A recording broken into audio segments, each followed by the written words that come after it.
สวัสดีครับ Hello, all distinguished guests around the world. Welcome to the TRC International Conference 2021 on the theme of Empowering Policy Implementation on Tobacco Control. My name is Dr. Titipong Thankampuan from Faculty of Nursing, Mahidol University, your moderator for the first session. I also would like to introduce the chairperson of today's conference session, Associate Professor Dr. Acharaporn C. Hiranwong from Faculty of Nursing, Mahidol University. Dr. Acharaporn is the committee of the Tobacco Control Research and Knowledge Management Center, TRC. Dr. Acharaporn has researched a wide range of issues ranging from mental health in healthy people, risk of mental health illness until recover from mental illness, and depression in persons with non-communicable diseases. Regarding tobacco control, she received a grant from researching a national school-based survey of electronic cigarette use and associated factors among Thai adolescents from the TRC. Hopefully, her research findings would be used to empowering the public policy related to e-cigarettes soon. Hello, Dr. Acharaporn. Thank you, Dr. Titipong, for introducing me. Good afternoon, everyone. Let's go to Dr. Titipong. Everyone, this is the 19th of the National on Tobacco and Health Conference. This is the first International Conference of Tobacco Control Research and Knowledge Management Center, TRC, in Thailand. As a strong vision of TRC, that is, to develop and manage knowledge to foster an aptitude for tobacco control. TRC is an information center supporting policy research, managing knowledge and developing staff abilities, organization, and tobacco control network. I would like to give a brief introduction of our agenda. We'll start with a plenary lectures with awarded experts on policy evaluation, policy implementation, and empowering policies.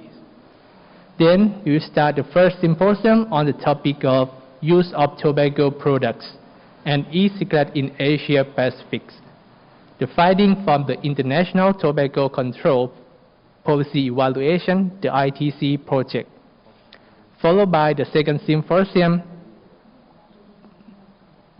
the impact of tobacco and nicotine products taxation. Now I think this is time.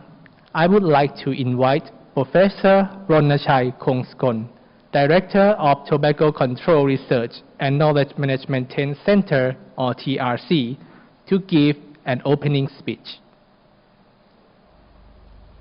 สวัสดีครับ As Chairman of TRC International Conference, I, Dr. Ronnachai Kongskon, welcome you to the Tobacco Control Research Center's 2021 conference, which is also the 90th National Tobacco Control Conference designed to provide critical information to limit tobacco use in Thailand and worldwide. The conference is fortunate to have assembled internationally acclaimed speakers who are knowledgeable through their research and can present international evidence-based by finding in areas from addiction medicine to taxation policies. I appreciate our speakers who have given so much to make this conference possible and provide critical contributions to tobacco control effort during this time of the COVID-19 epidemic. I note with growing alarm that health professionals and population worldwide face unprecedented crisis. This is not only the COVID-19 epidemic, but many growing situations of neglect. A sustainable world requires focused action on all the epidemics of sustainable development, including the tobacco epidemic, which has been growing through the misrepresentations and aggressive marketing of transnational tobacco companies. Thailand has initiated many tobacco control policies to promote sustainable health, but We must join together to do even more at this critical time. As conference participation must be virtual for many of you because of the limitation imposed by COVID-19, I thank all attendees, whether present in person or remotely. I know that your participation is a reflection of your continued commitment to ending tobacco use in Asia. Thank you for joining in reviewing present tobacco control realities and contributing to future accomplishments. Lastly, I want to assure you that TRC and the Medical Association of Thailand celebrate the shared community that the conference provides. We know that action against tobacco use requires a strong collective response to the multiple dimensions of healthful and transformative life. We extend our welcome to you. We extend our hope that you find wellness in the experience of our conference. Thank you. สวัสดีครับ Thank you very much, Professor Dr. Ronachai Kongsakon, for the opening speech. Now we will continue to our first plenary session, consisting of two speakers, including Professor Geoffrey Fong and Professor Stanton Glantz. Our first speaker, Professor Geoffrey Fong, is a professor of psychology and public health science at the University of Waterloo and senior investigator at the Ontario Institute for Cancer Research in Canada. In 2002, Dr. Fong founded the International Tobacco Control Policy Evaluation, or the ITC project, a consortium of over 150 research across 29 countries. The ITC project has published over 700 articles and over 100 national and policy reports. Dr. Fong has published over 450 research articles and has contributed to many major reports. Dr. Fong has served as an expert consultant for WHO and for many countries. Among Dr. Fong's several awards, in 2021, Dr. Fong and ITC project received the Canada Governor-General's Innovation Awards. Dr. Fong is elected as a Fellow of Royal Society of Canada, the Canadian Academy of Health Science, the Association for Psychology Science, and the Society for Research on Nicotine and Tobacco. Today, he is going to present on the topic of going beyond legislation, the critical importance of implementation. Please welcome Professor Geoffrey Fong. Hello, I'm Geoffrey Fong, and I'm speaking to you, unfortunately, from Canada rather than from Bangkok. I do hope that conditions do improve so that someday we can see each other again. My talk is going beyond legislation, the critical importance of implementation. And these are my disclosures. The outline. The impact of the FCTC has been substantial when implemented, but globally implementation has been slow and in many cases weaker than specified in the guidelines. There is an urgent need to strengthen and accelerate the FCTC implementation, and I'm going to be talking about evidence systems to support FCTC implementation and, of course, especially the role of evaluation studies. I'm going to be presenting some ITC findings relevant to implementation, including those of health warnings, tax structure, plain packaging, and menthol bans. I'm going to be talking finally about our ongoing and future work on alternative nicotine products and the COVID-19 pandemic. The FCTC. Setting the stage, we know globally there are over 1 billion tobacco users. We also know that annually there are over 8 million deaths from smoking and secondhand smoke. In response to this, the FCTC was negotiated and adopted and came into force. 181 countries have already become parties, over 90% of the world's population. The FCTC and the article guidelines provide considerable specificity on what parties can and should do to reduce tobacco use. Putting this all together, I would say that the FCTC may be the greatest disease prevention initiative in history. So far, has the FCTC had an impact? Well, I was privileged to be a part of the impact assessment expert group that was created to evaluate the FCTC in its first decade. We focused our work on whether or not the FCTC had an impact on implementation of tobacco control measures and also on the effectiveness of this implementation. So we conducted a global evidence review. There were country missions to 12 FCTC parties. There were a number of other important external reports, and these were presented at COP7 in 2016. There's also a supplement that was published 2 years ago in tobacco control on a wide variety of topics relating to our work in the expert group on impact assessment. So one of the main findings was that the FCTC works to reduce smoking substantially if implemented. So this is an article we published in Lancet Public Health examining WHO data from 126 countries. The predictor variable on the x-axis was the number of highest level implementation of key demand reduction FCTC policies between 2007 and 2014, also known as analogous to the power policies. The outcome on the y-axis was changes in WHO estimates of smoking prevalence from 2005 to 2015, in other words, the first decade of the FCTC. The results were that each policy that was implemented was associated with a 1.57 percentage point decrease in smoking rate.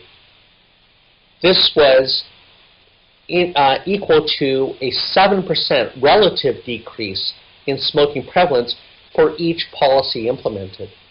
So, for example, if a country implemented 3 policies within the first decade of the FCTC, then they experienced on average a 3 times 7% or 21% relative decrease in smoking prevalence.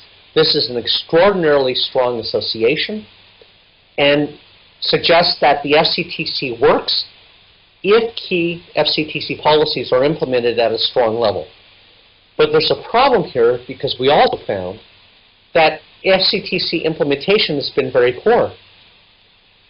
Out of the 126 countries, in 55 of them, 0 out of 5 policies have been implemented in the first decade of the FCTC. In 45 countries, only 1 of the 5 policies have been implemented.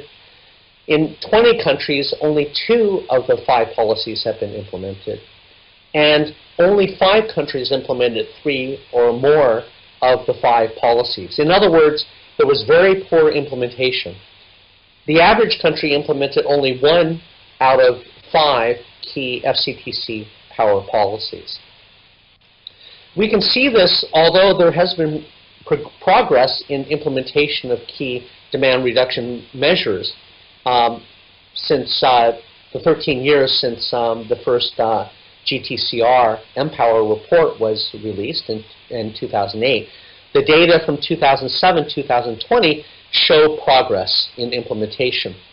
From left to right, Article 8, smoke-free environments, it's increased in 2007, 3% of countries of the world's population have been covered by strong smoke-free laws.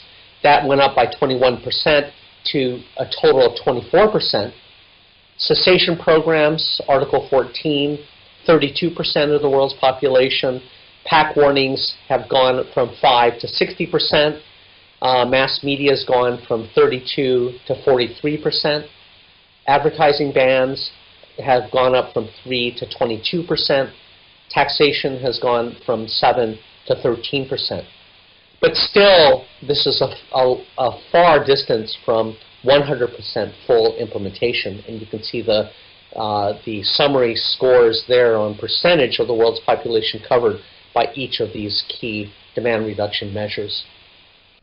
Within the two regions of APACT, the Western Pacific region, we see the fact that in each of the 5 or 6 key policies, there have been fewer than half of the WIPRO countries that have implemented these policies at the highest level of implementation, and that is for the ITC countries, Australia, China, Japan, Malaysia, New Zealand, and Republic of Korea. You can see the green being representing strong implementation of each of those policies. So there's some green, but not very much green throughout this. And in Australia and New Zealand, with respect to Article 11 and 13, this is also included plain packaging. In CERO, the same exists, that only in one policy, which is Article 11, health warnings, there have been over half of the SEA countries at the highest level of implementation. Thailand also adding plain packaging, and you can see again that the green is not the majority number of policies throughout the 4 ITC countries in CERO: Bangladesh, Bhutan, India, and Thailand. So there is a lost potential of not implementing these key measures. What if the world had implemented these key demand reduction measures fully? So we have done calculations on this by examining by each country and by regions what has been the lost opportunity to reduce smoking prevalence based on our Lancet Public Health article. And what we did was we examined the impact of the implementation of each key policy, and then we brought all of the countries up to 5 to see what the difference would have been if each of the countries, 126 countries in our analysis, had fully implemented these 5 measures. And what we found was if all countries had implemented all 5 of these key demand reduction policies, then there would have been tremendous additional reduction in smoking prevalence. And you can see here in each of the region both the additional reduction of smokers that could have been achieved if countries had implemented all 5 of these policies, and the percentage reduction that could have been achieved relative to smoking prevalence in each country here. And the projections are astonishing. In the world, the association would have led to 315 million fewer smokers, 31% reduction. In Southeast Asia region, 76 million smokers, a 34% reduction. In Western Pacific region, 134 million fewer smokers associated with a 35% reduction. So this suggests very strongly that stronger and swifter FCTC implementation would lead to huge gains for global health. And indeed, the COP has recognized this for years, but at the most recent COP, COP8, there was a pivot toward implementation with the global strategy to accelerate tobacco control, which is the first ever strategic plan for the FCTC.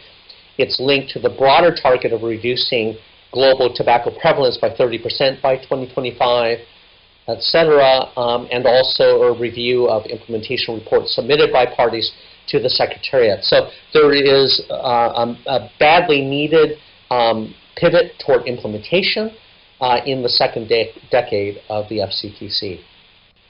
So with respect to implementation, I think it's important to always be reminded of the pathway from the laws to implementation to their impact. So it starts with a law being passed, which then leads to regulations created. And then these regulations have to be implemented, communicated, enforced. And then that, we hope, leads to some impact on individuals which then, if in sufficient quantities, leads to impact on the population. And so we need to understand that it's not just the legislative review, which is in the first part, which goes from the laws being passed and regulations created and implementation, but rather the extent to which these are implemented fully, the extent to which they are communicated and enforced, and then also, especially, whether it has any impact on individuals within a country, and then accumulating across all those countries, or within a country first, and then across the populations of each country to examine global impact. What is the effect on populations and on the world? So there is indeed a difference between these laws and impact, and we see this in many countries, but just one example in India, CODPA provisions or the amendments calling for comprehensive smoke-free laws came into force in 2008, and it was a very strong legislation on paper. Our TCP India project examined what the status of the smoke-free law was in 4 states in India 2 or 3 years after the start date of the national smoke-free law. And what we found was there were very high levels of smoking in restaurants and bars at that time, 2010 to 2011. Smokers' awareness of the law, turns out in Madhya Pradesh, only 18% of smokers were aware that there was a law. In Maharashtra, only 35% were aware. So this really, being reminded of the need to examine the effectiveness of the implementation, this example, and there are many others, demonstrates that distinction between passing a law, implementing it, and its actual impact. If smokers are not even aware there is a law, then that certainly puts a crimp on the maximum achieved possibility impact of that law.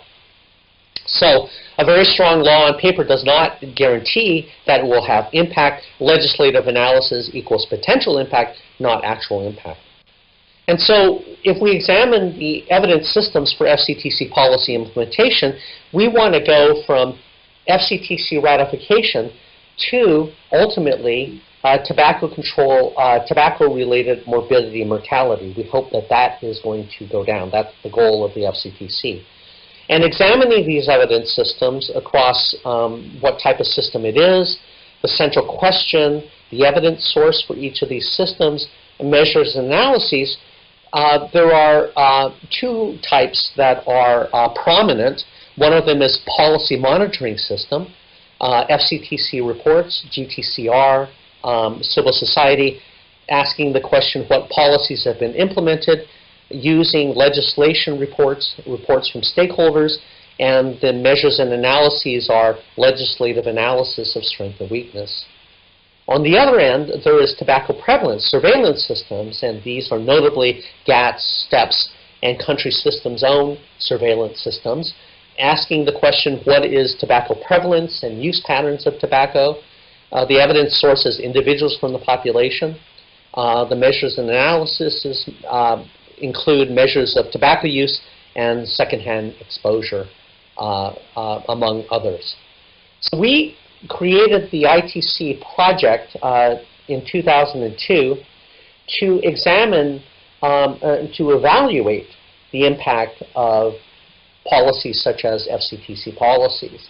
And so far we've had 29 countries in the ITC project, half of the world's population, over 2/3 of the world's tobacco users. In each of these countries, we have extensive cohort surveys to allow for quasi-experimental or difference in difference analyses of the impact, evaluating the impact of policies, FCTC policies.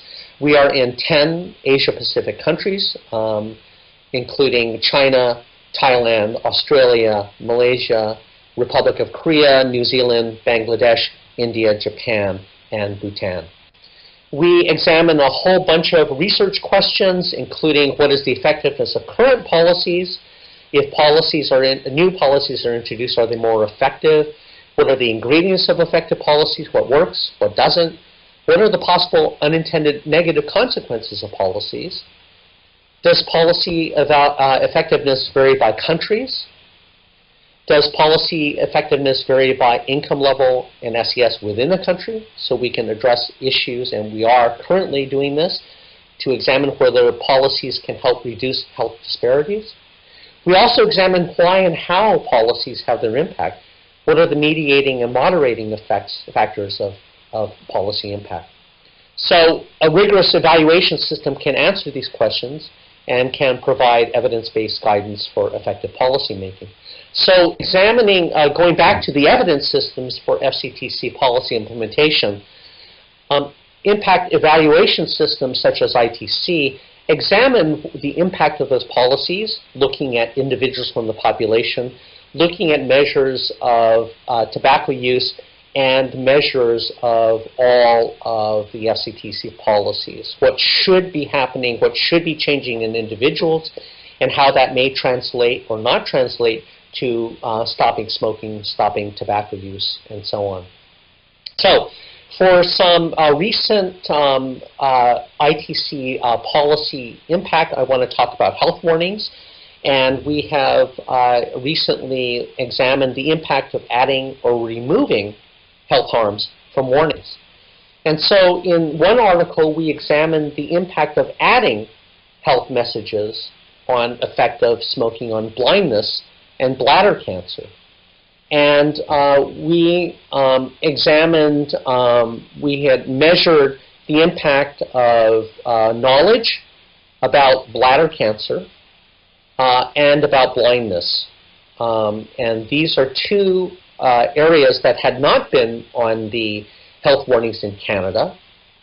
And so you can see, for example, the red dots on the left there, that was the trend in knowledge and awareness of blindness.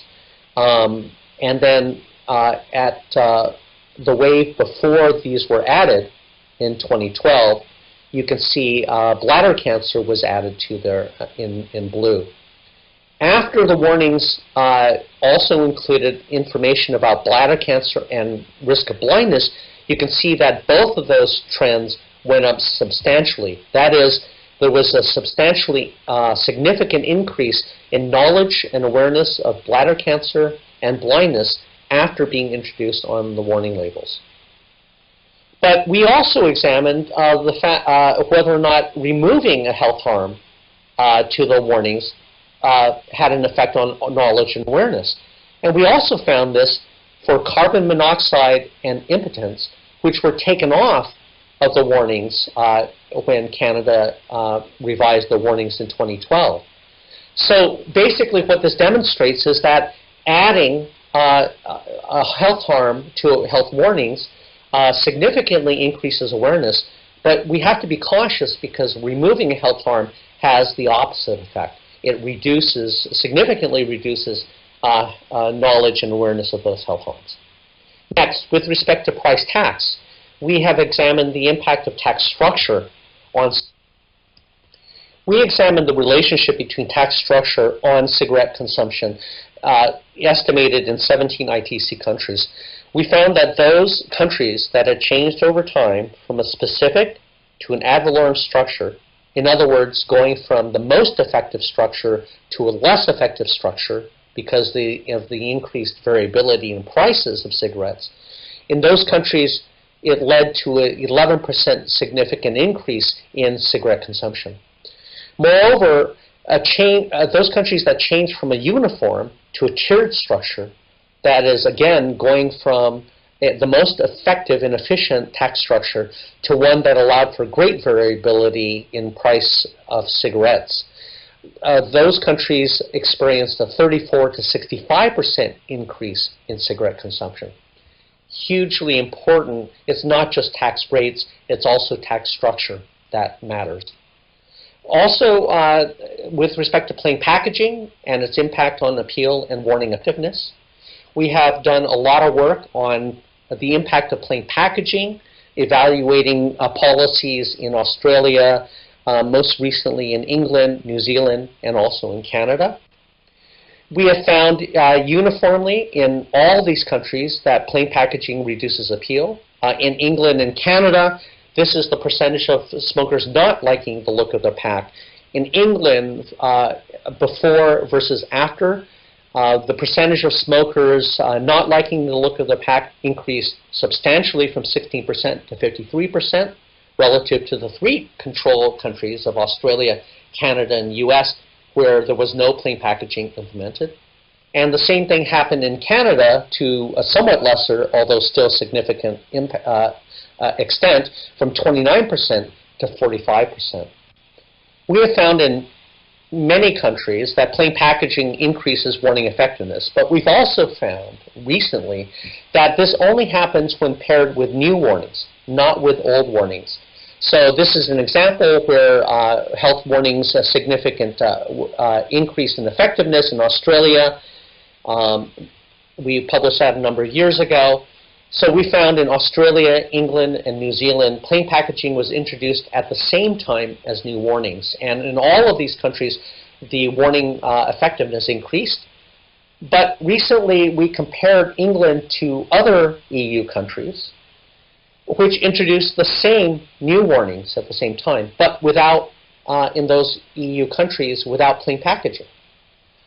In all countries, warning effectiveness increased in Europe, but England's increase in warning effectiveness was significantly greater than those countries that just simply introduced new warnings, which demonstrates the impact of plain packaging above and beyond in increasing warning effectiveness above and beyond introducing new warnings.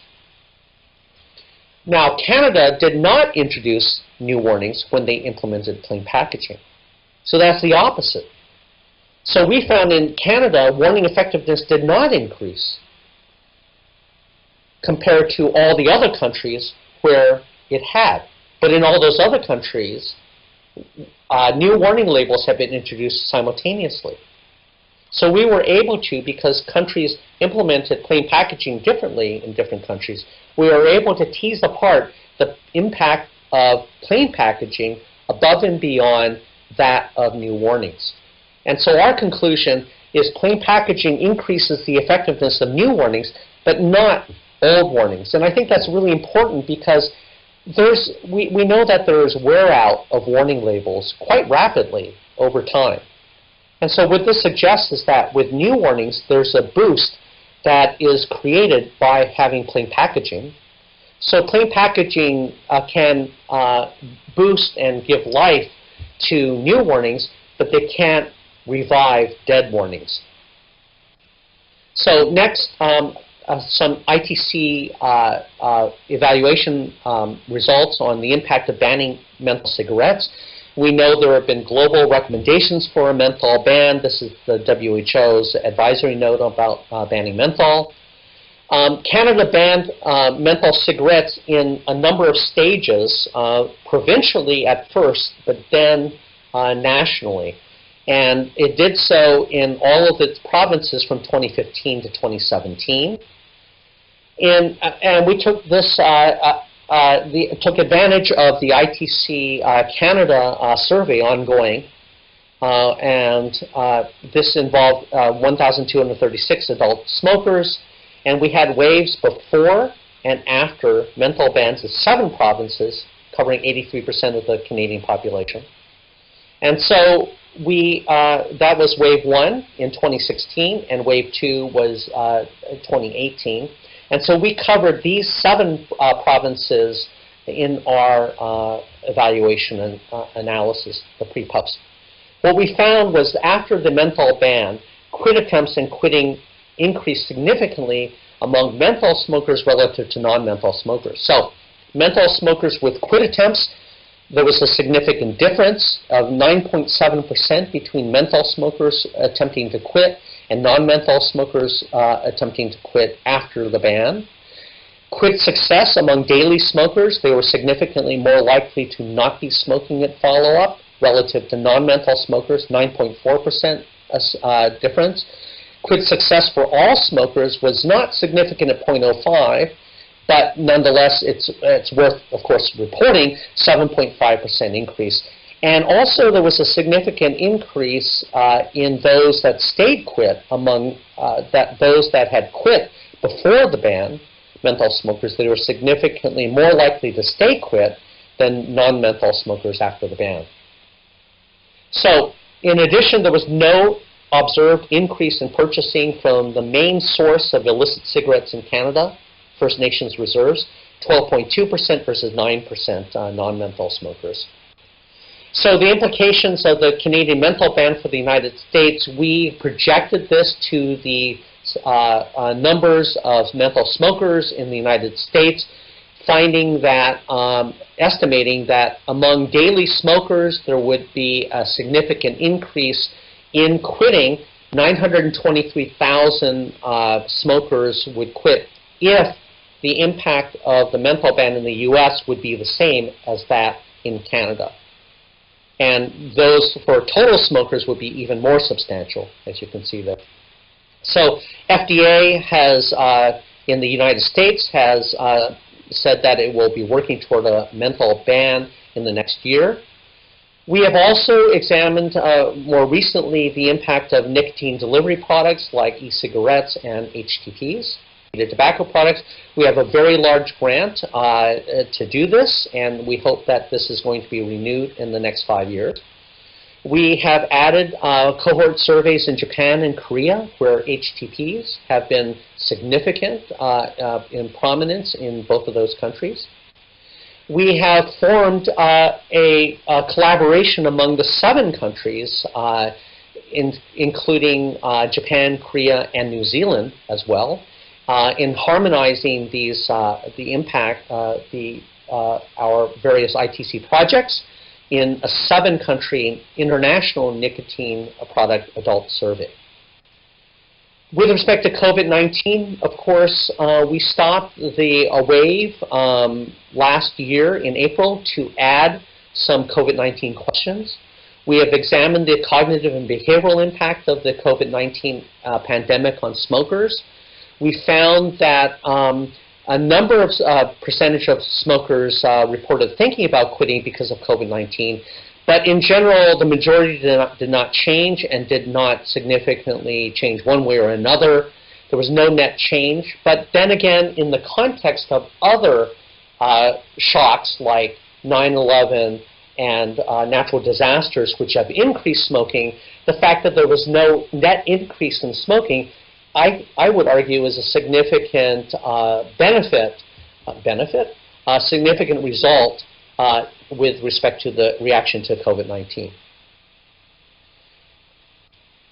Summary and conclusions. The FCTC has been shown to reduce smoking, but the implementation of the treaty has been very poor. The association study we published in Lancet Public Health suggests a very strong relationship between strong implementation of the FCTC and reductions in smoking prevalence. Thus, the fact that we haven't seen strong and rapid implementation is an extraordinary lost opportunity. Moving forward, we need more support to help governments strengthen and accelerate implementation in combination with efforts, monitoring efforts and surveillance systems. Evaluation studies provide specific evidence on what works and what does not. Recent and ongoing ITC evaluation studies provide details on how specific implementation features are related to specific and broad outcomes. And I want to thank you very much for your kind attention. These are our major support grants for the ITC project. And finally, please stay safe until we have a chance to meet again. Thank you very much. Thank you very much, Professor Jeffrey Fong. I believe Dr. Fong stay with us now. If you have any questions, you can type in the chat so I will ask our speakers. Hello, Dr. Fong. Hello. Yeah, thank you very much for staying so late for us. Sure. Happy to be here with you remotely, unfortunately. Yep. I have one question direct to me about after implementation of the FCTC, what are the other outcome measurement that you plan to measure that could reflect the health system change? Oh, health system change. Well, that's interesting because our focus in our work is on individual smokers, tobacco users, and some non-users. And the reason why we do that is because whatever the systemic effects of policies or programs, ultimately the actual impact is felt by individuals, whether those individuals who are smokers quit smoking or continue to smoke and so on. And so that's why we focus on that. There are other kinds of systems and projects that try to examine at the systemic level, or at the broad, population surveillance level. But we chose to focus in on that because we felt that that wasn't really being represented in all of this. So we really focus on the specific aspects of what actually happens when policy is implemented, what actually happens to people. So that's why I don't have too much to say about the health systems, but there are a lot of other interesting work done by others that would provide some guidance on that. Thank you. And the second question is about, can you explain more about the behavior of smoker that's going to be changed after COVID-19? Really interesting and complex. Most tragedies, such as hurricanes or 9/11 or other kinds of population-level shocks, have led to increases in smoking. We found that there was no difference in smoking, which is not a disappointment. It might be suggested that that's actually a demonstration that things aren't as bad in COVID as might have been expected. And the suspicion that we have is because people associate COVID with smoking. I don't mean that causally in that sense, but the symptoms of smoking-related disease are corresponding with some of the symptoms of COVID. And so there's a natural tendency among smokers and people in general to believe that if you stop smoking, then your COVID symptoms will be less. And so I think that's what may be driving it. Indeed, we found that those people who believe that smoking was related to greater severity of smoking was related to greater severity of COVID were also those that were significantly more likely to quit because of COVID. So I think that that's what's going on. Moving forward, don't know what's going to happen. As we all know, the COVID experience over time in so many countries has really gone through a roller coaster. So we really don't know how that's going to be affecting smoking in the future. But our initial indications are that there's no net change in smoking, but that's probably a positive outcome compared to other disasters. And the last question about your ITC project, because you implemented it very long time ago, how you going to continue is to sustain this project because you implement this project for a long time. What is your strategy? Well, we apply for a lot of grants. Yeah. And, it's interesting. I mean, I should just say that the ITC project is not an institutional, we don't have a building. We don't have hardline salaries. All of our work is done on soft money, on grants. So we have been very fortunate to have a lot of grants to help countries throughout the world, and we just hope that we can sustain that into the future, because we think that we occupy an important part of the research world in examining the actual impact of these FCTC policies. Sorry, that's not a baby, that's our cat howling. I have to go and stop him from howling more. So, thanks for your questions. Okay, I think that's all the questions that I have. Thank you very much, Professor Geoffrey Fong, for your wonderful presentation and stay with us until the late. And have a great night. Thank you very much. Thank you very much. All right, everyone. I think we move to the second speaker, Professor Stanton Glantz. He conducts research on a wide range of topics ranging from the health effect of e-cigarettes and secondhand smokers, with particularly emphasis on the cardiovascular system, to the efficacy of different tobacco control policy. As the tobacco landscape has changed, Dr. Glantz's work has expanded to include cannabis policy because of the interaction between tobacco and cannabis. He is a globally recognized expert on e-cigarettes and is applying his understanding of the tobacco industry to emerging marijuana industry as well as the sugar industry. Dr. Glantz is a PI of several projects. For example, he got $40 million in the 10 years Tobacco Center of Regulatory Science, the TCORS grant. Today, he will present on the topic of success in fighting big tobacco in low and middle income countries, common lessons. Please welcome Professor Stanton Glantz. Hello, this is Stan Glantz, and I'm going to be talking about success in fighting big tobacco in low and middle income countries and common lessons. And by common lessons, I mean over countries and also over time.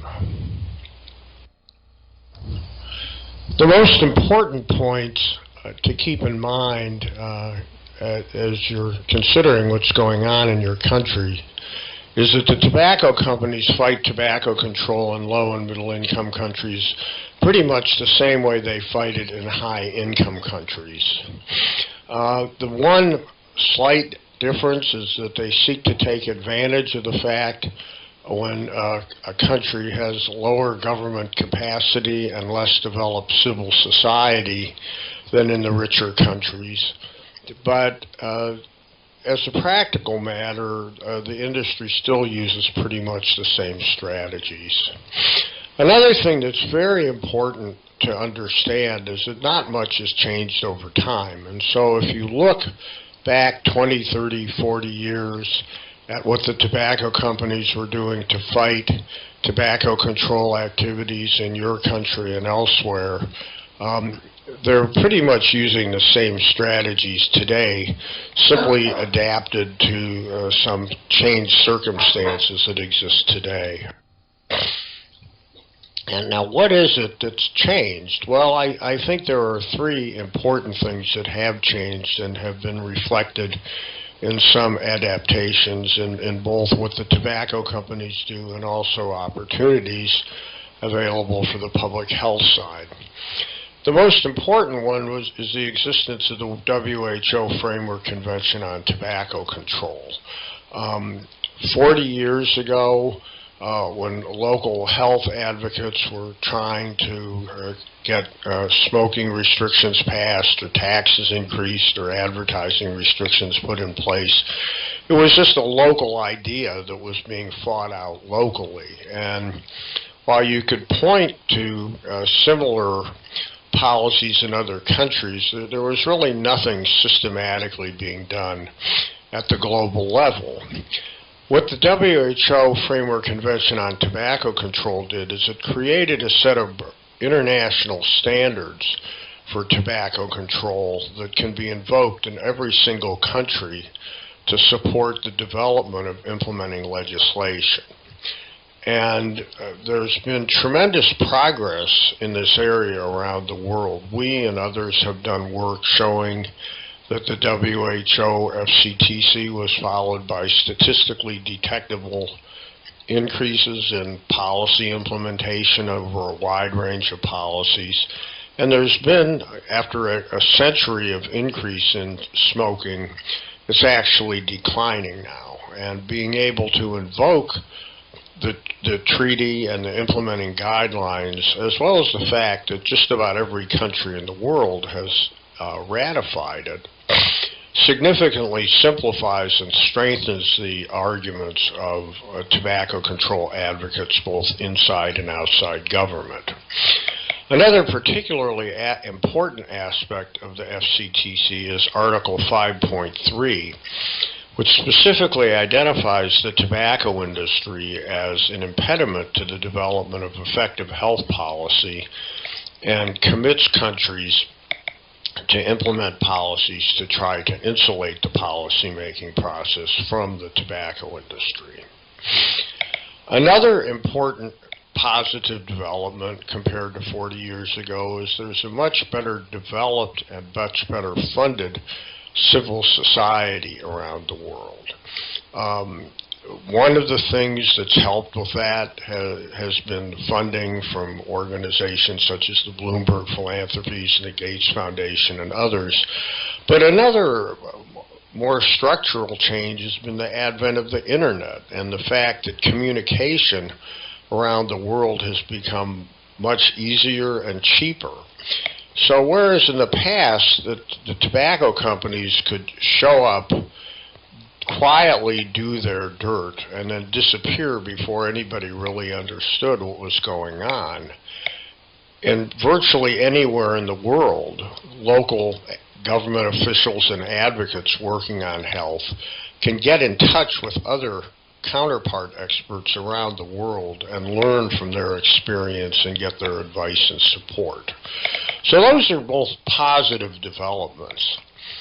One thing which has complicated things is the development of new versions of so-called safer products, things like e-cigarettes, heated tobacco products, and a wide range of new tobacco products, all of which are being promoted as safer and used to confuse the debate over tobacco control and the role of the tobacco industry.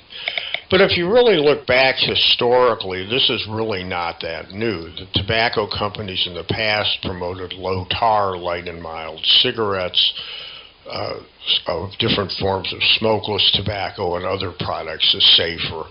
And while the new so-called safer products look more different from cigarettes than the old ones do, the political and public relations positioning isn't all that different. But it has led to complexities, and complexity is always good for the tobacco industry. So what were the early global strategies? And this is summarized in a paper we published back in 2012, which you see here, and I would urge you to get a copy and read. And they really fall into 4 areas. One is economic activity. The tobacco companies often used smuggling of their products into countries where they were prohibited, either in general or specifically the multinational companies. And by forcing their way into, or by appearing in local markets, they then could say, well, gee, the products are here, why don't you legalize them to solve this law enforcement problem, which the industry itself had created. And the goal there was to open up countries to investment, either by the companies coming in directly or through joint ventures with local companies and local state monopolies. Marketing and promotion, including cross-border marketing, is another strategy. The companies often would advertise and run promotional events for products that weren't even legal in a given country as part of trying to change the social political environment in order to get in the countries legally. They mounted political pressure through lobbying, through hiring important players and powerful players within the country or bringing people in from outside the country, by promoting voluntary self-regulation and self-restrained advertising codes or accommodation policies on smoking as an alternative to smoking restrictions. And we now know that these policies were there simply to delay effective government regulation, and that they were all designed to fail in terms of actually having a public health impact. and a wide range of corporate social responsibility, PR activities designed to try to make the companies look like responsible citizens that were worth society permitting and government cooperating with. And then there were a wide range of deceptive and manipulative strategies, particularly questioning the science, questioning whether or not secondhand smoke was dangerous, contesting the evidence that tax increases not only raised revenues but reduced consumption, questioning the efficacy of advertising restrictions and the like, and also very often working through third parties and front groups so that the industry could remain in the shadows and out of the public eye while influencing policy. Since we're in Thailand for this meeting, I thought it would be worth talking about some of the things that have happened in Thailand. And this is from a paper we published last year, using the tobacco industry documents to go back and look at what happened in Thailand in the 1980s. In Thailand, the market was closed to multinational corporations. All the tobacco products being sold legally in Thailand were produced by the Thai tobacco monopoly, the state monopoly. And the big multinationals were really working hard to get into the country. They encouraged smuggling and advertised and promoted products that couldn't legally be sold in Thailand, and used that as an argument, and the popularity of those products as an argument to engage in joint ventures with the Thai tobacco monopoly. They retained a variety of powerful political figures to lobby on their behalf and invited important Thai politicians to travel to New York and other countries to where they could be wined and dined by the tobacco companies. And this was all seeking initially to get a joint venture with the state tobacco monopoly and probably eventually to get the companies in there directly. The public health advocates in Thailand, which has a long, storied history of effective public health regulation, effectively mobilized against this and stopped the industry efforts. And after several attempts at getting into the market through domestic politics, the tobacco industry used the U.S. trade representative and threats of international trade sanctions to open the Thai market. And they succeeded at that. Now, since then, international trade sanctions have been a major forum for battling out tobacco control policies. In recent years, the tobacco industry hasn't been doing very well in using international trade sanctions as a way to fight tobacco regulations. The biggest failures in this area have been on the area of plain packaging and warning labels.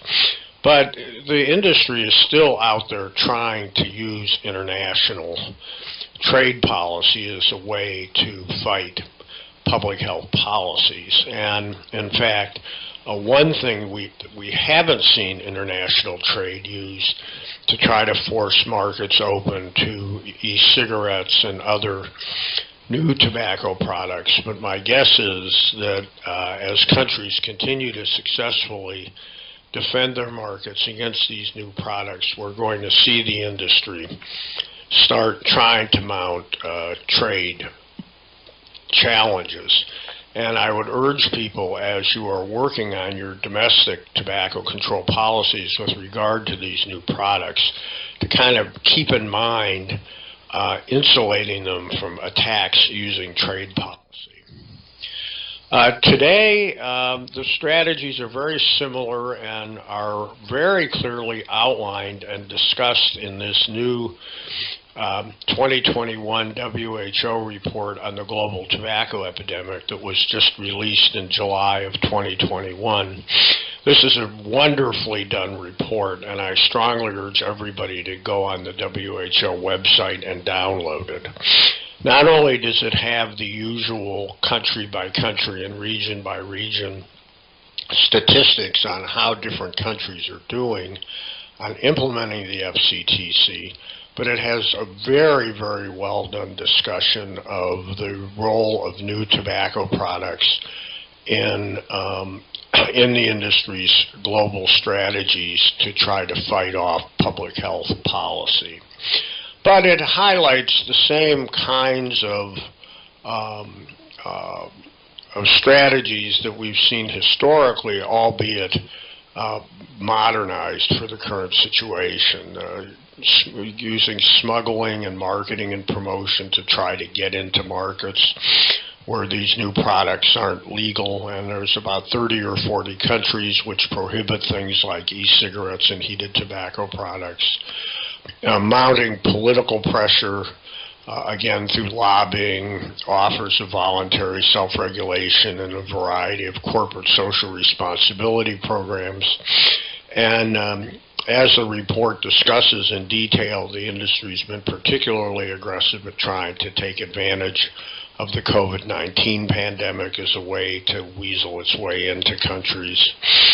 And they've continued deceptive and manipulative activities, particularly questioning the science, linking these new products with disease, with youth initiation, and claiming that they are effective alternatives to cigarettes and effective smoking cessation tools, when in fact the evidence doesn't really support that. And this WHO report particularly addresses the problems with the industry's cessation claims, and also working through third parties. And Philip Morris created the Foundation for a Smoke-Free World, which funds a lot of these activities around the world and is used as a conduit for the industry to try to continue influencing policymaking in this area while remaining less visible. The WHO identified 9 specific tobacco industry tactics, which are the modern versions of the historical tactics that are worth listing. Building alliances and front groups to present its case through what's called the third-party technique. Attempting to fragment or weaken public health community by fanning the flames of debates over the efficacy or usefulness of these new products for harm reduction. And I have to say, people like me have been accused of not supporting harm reduction, and I don't know anybody who works in the tobacco control area who isn't for reducing the harm of tobacco use. It's just that these new products don't do that. They're all designed to continue and expand the epidemic. Disputing and suppressing public health information, producing and disseminating misleading research and information, especially about the new products, directly lobbying and influencing the policy-making process. Another very important thing that the industry's done for a very long time but really wasn't appreciated until recently is influencing upstream policies, such as the wording of trade treaties, to make it harder to pass public health regulations. Another area in this area where the industry's been very active is in influencing upstream policies, where efforts in the United States in the early 2000s to frame the importance of reduced levels of certain chemicals in tobacco products as a surrogate for reduced harm, and that ended up getting written into the law, giving the FDA authority to regulate tobacco products in the United States, which has caused lots of problems. Litigating or threatening litigation, they've done that all over the world, including in many developed countries or developing countries. The industry's generally lost that litigation if the health interests in government are willing to fight them long enough. facilitating and causing confusion around tobacco smuggling, and using that confusion to fight tobacco control, and seeking to manage and enhance its own reputation in order to increase its ability to influence policy. And if you get the WHO report and read it, they then develop these ideas in some detail with lots of examples from around the world, not only of the specific activities of the industry, but specific activities in different countries where health departments and health advocates have successfully countered these policies. As I've already mentioned, new tobacco products are playing a key role in the new fights. And there are several reasons for that. One is that the general regulatory environment that's grown up in most countries around the world has really been grown up around existing tobacco products, such as cigarettes and smokeless tobacco. And by bringing to bear these new products, which often have a digital component or look a bit different than the traditional tobacco products, it's not always totally clear where within country-specific regulatory frameworks they fit. Now, the WHO has taken a very strong position in the FCTC Conference of the Parties that the heated tobacco products are tobacco products. E-cigarettes and so are subject to all the same rules as cigarettes and other tobacco products. E-cigarettes and some of the other electronic products are a little murkier depending on specific country-specific legal definitions. But in the end, the WHO report I've been discussing talks about how they can be regulated under the FCTC framework. But it often comes down to important technical details in the way laws are written that sometimes creates loopholes or opportunities for the industry to slide past current legislation. And so it's very important that you review your local legislation and see exactly where these new products fit in, and if need be, update the legislation. This is a kind of a boring thing except to lawyers, but it's very, very important. They've used it to promote debate within the health community about, should we be working with the tobacco industry? Or are these products a good idea? And, my view is, and the FWHO's view is, that the answer to those questions is both no. But the fact that there are some legitimate health authorities who have been open to these new products definitely adds a level of complexity to the debate. And, one of the really important things that they've done is distracted from efforts directed at established tobacco products, which still amount to the great bulk of tobacco consumption and the associated death and destruction that they bring. So it's very important not to let these new products get in the way of regulating and controlling and in particular the marketing and use of the existing products. Another thing which has become a big problem in many places is that the industry is very effectively taking advantage of the complexity of the US FDA law, which, as we've written and is pointed out in the WHO report, is not really a good model for the world. And the reason for that is that it puts a tremendous amount of emphasis on whether or not a given product produces lower levels of some toxins than other products like cigarettes on the market.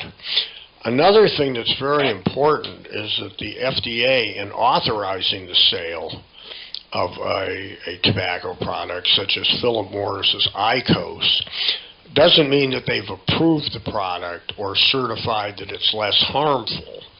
And in fact, for Philip Morris's heated tobacco product IQOS, while the FDA has allowed Philip Morris to make a reduced exposure claim, meaning that it delivers lower levels of some toxins than a cigarette.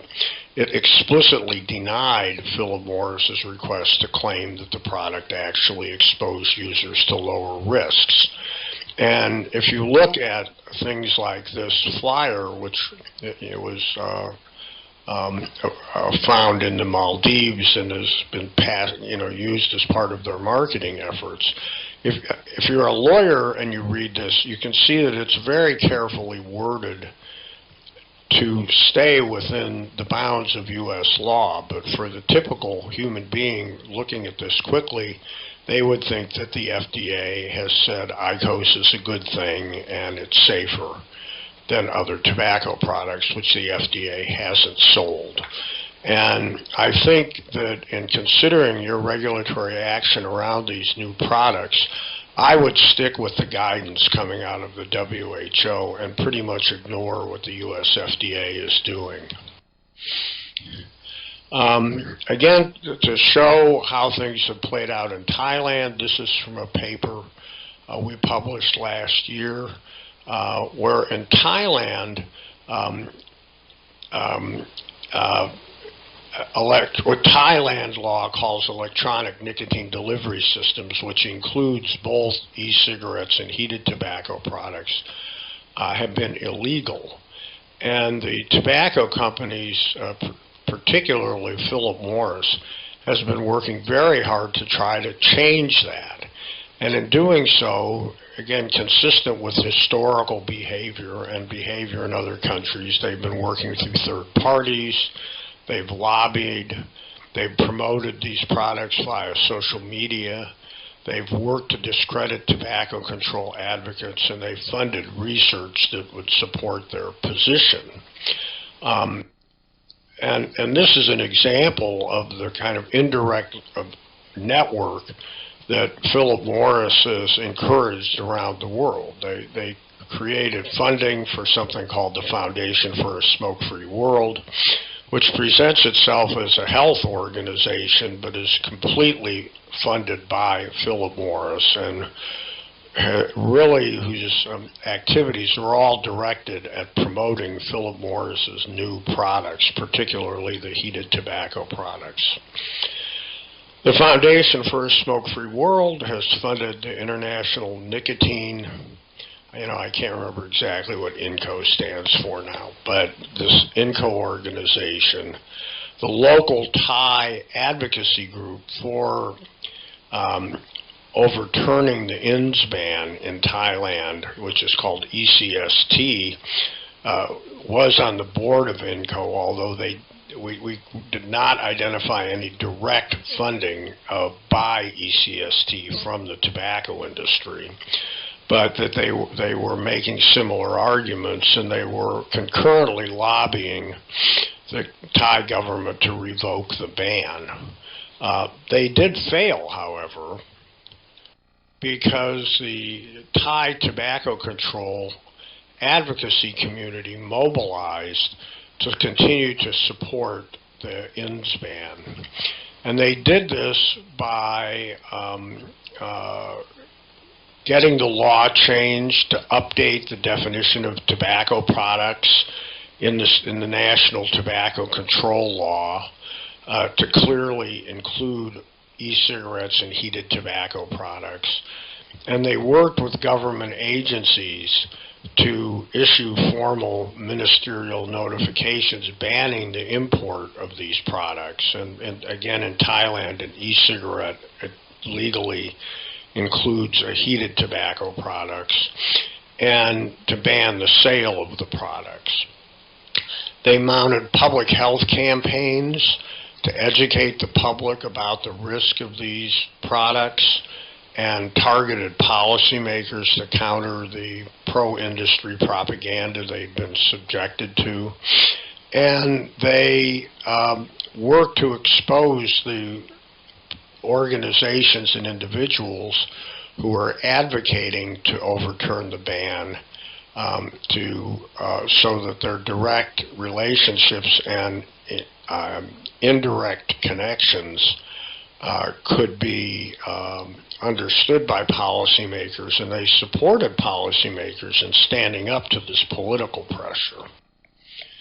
And they've succeeded, at least as of today, in maintaining the ban through a combination of a strong commitment to tobacco control, good collaboration across organizations inside and outside the government, and also promptly responding to attacks and propaganda from the people opposing or trying to legalize these new tobacco products in Thailand.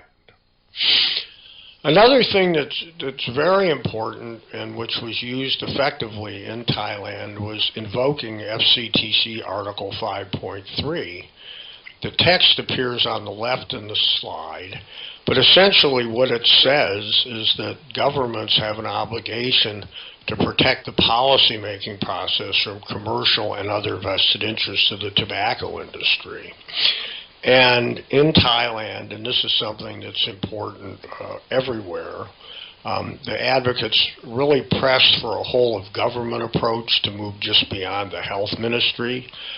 They didn't totally succeed in that, but by raising the issue, I think it was important, and they're continuing to push it.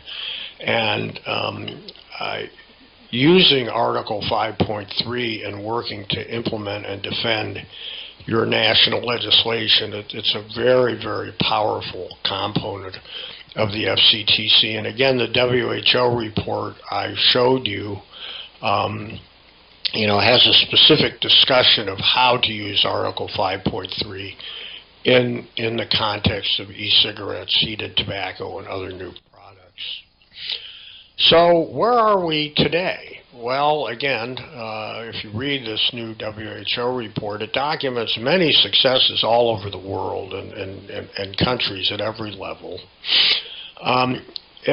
We have global resources and communication that simply didn't exist 30 or 40 years ago, and make it much, much easier for people to understand what's going on, not only in their country, but in other countries.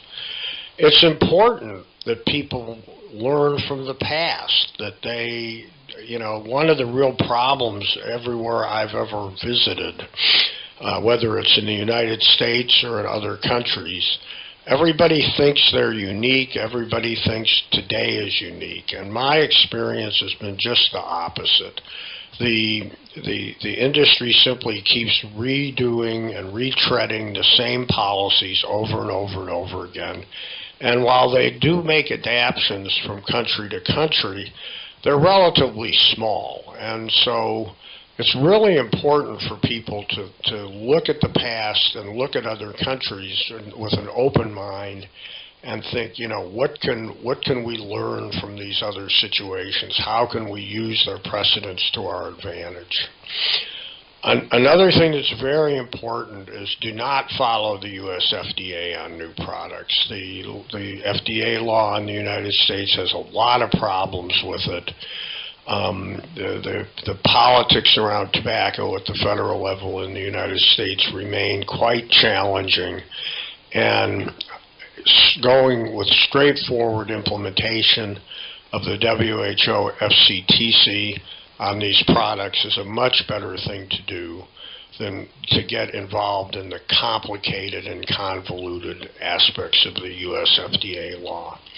And finally, you need to be aggressive. If you look, and in the research we and others have done, if you look around the country, or pardon me, if you look around the world at places where public health has succeeded, it's been because they've rolled up their sleeves and been willing to really take on the industry.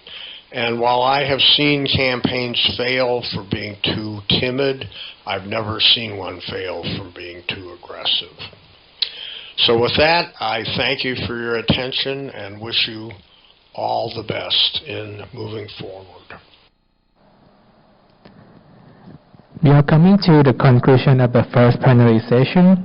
Professor Fong introduced us the implementation of the WHO Framework Convention on Tobacco Control in order to reduce smoking. Previous studies suggest a strong relationship between strong implementation and reduction in smoking prevalence. We have to start as soon as possible. If not, we will lose a huge opportunity in smoking cessation. Then Professor Scans emphasized us that 3 things have been changed, like the FCTC, we need a better developed funded civil societies, and the new version of the safer products. However, we have to confront with the new tobacco products that play an important role. That's why we need a strong commitment, good collaboration, and prompt response to deal with the smoking. On behalf of the TRC conference, I would like to thank Professor Geoffrey Fong and Professor Stanton Gans for their interesting presentation today. We will have approximately 5-minute break, and we will start the second plenary session at 2:45 p.m. or 2:45 p.m. Thailand local time. Thank you very much.